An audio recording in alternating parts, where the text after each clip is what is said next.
Creator थे। अभी आपने दो बातें की हैं, जैसे डर की वजह से पक्ष और विपक्ष जो है मतांतर कर रहे हैं, मत दे रहे हैं अपना।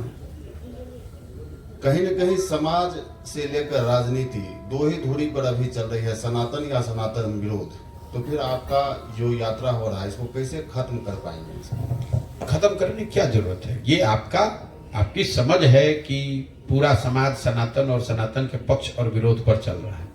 ये तो कुछ लोग जो इसकी राजनीति कर रहे हैं वो ऐसा बता रहे हैं, हम तो ऐसा नहीं देखते।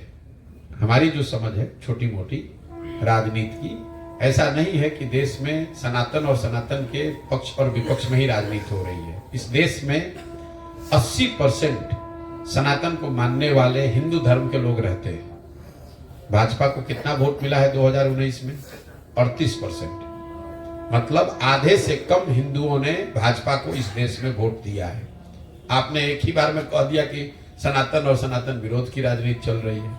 तो अगर आप ही के बात को सही मान लें तो जो सनातन के मानने वाले लोग हैं उन्होंने भाजपा को वोट दिया है, तो आधे से ज्यादा सनातन को मानने वाले लोग भाजपा के साथ सहमत नहीं है।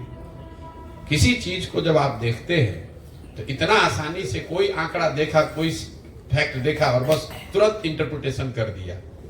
अगर 80% हिंदू है और सब सनातन के मानने वाले लोग भाजपा ही को वोट दे रहे हैं, तब तो 80% वोट भाजपा को आना चाहिए था, 70 आना चाहिए था, 60 आना चाहिए था। 38% वोट ही कैसे आया? और बिहार के लिए एक आपको आंकड़ा दे देता हूं।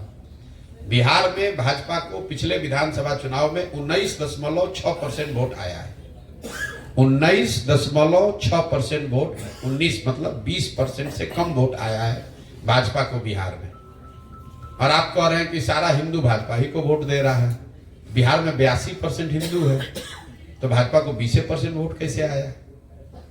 आप हमको समझा दीजिए। उस वक्त की परिस्थितियां कुछ और थी। आपको अब अरे भैया, अभी दो बरस पहले का वोट का दे रहे, पहले का नहीं बोले हैं। अभी जो विधानसभा हुआ है उसका आंकड़ा है 19.6% वोट भाजपा को आया है। जाके देख लीजिएगा आंकड़ा। तो फिर डर क्या है इसमें? डर जो आपने अभी चर्चा की, जो डर रहे हैं लोग, डर सनातन का नहीं है। जो मुस्लिम समाज है उसको भाजपा का डर है, इसलिए वो लालू जी को वोट देता है। और जो हिंदुओं का एक बड़ा वर्ग है उसमें भी जिन्होंने लालू जी का राज देखा है, उनका जंगल राज देखा है, उससे जो डरता है वो भाजपा को वोट नहीं करता है उसके पक्ष में। वो ये कहता है कि कितना भी भाजपा खराब है, कम से कम लालू जी का जो जंगल राज है वो वापस नहीं आना चाहिए। इसलिए डर के मारे फिर वही जाकर भाजपा को देता है। यही डर है कि फिर से वो जंगल राज वापस ना आ जाए, ये डर है। मुसलमान को ये डर है कि कहीं भाजपा का शासन ना हो जाए, ये डर है।